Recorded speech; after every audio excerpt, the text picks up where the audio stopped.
పొద్దున్న లేచిన దగ్గర నుంచి 365 రోజులు నిద్రపోయే కాస్త సమయాన్ని వదిలేస్తే మిగిలిన టైం మొత్తం కూడా ఆఖరికి తల్లి చనిపోయినా కూడా కొన్ని గంటల్లోనే దేశ సేవ కోసం నిమగ్నమైపోయిన వ్యక్తి ఎవరైనా ఉన్నారు అంటే దేశ ప్రధాని నరేంద్ర మోదీ. అలాంటి వ్యక్తిని వెబ్ సిరీస్ల గురించి అడిగితే ఎలా ఉంటుంది? Popular web series Panchayat fame Vinod వైపు చూపిస్తూ, సార్ ఈయన పంచాయతీలలోనే అతిపెద్ద స్టార్ అని ప్రధాని మోదీ గారితో చెప్పారు. దాంతో మోదీ గారు ఒక్కసారిగా ఆలోచనలో పడిపోయారు.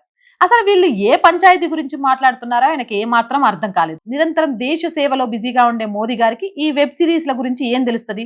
ఆయనకి ఇవన్నీ చూసే టైం ఎక్కడుంది?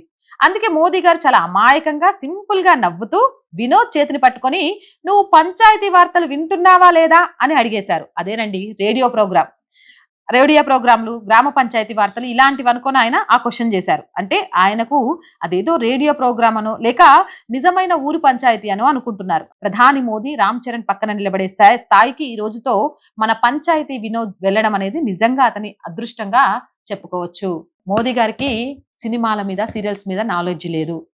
ఏమైనా ఒక బండ రాయిలాగా ఒక కఠినాతి కఠినమైన హృదయంతో ఈ దేశానికి ఏం చేయాలి అని ఆలోచించే ఒక నేతగా మిగిలిపోవడానికి సిద్ధపడతాడు. కానీ వినోదానికి ఆయన హృదయంలో స్థానం లేదు.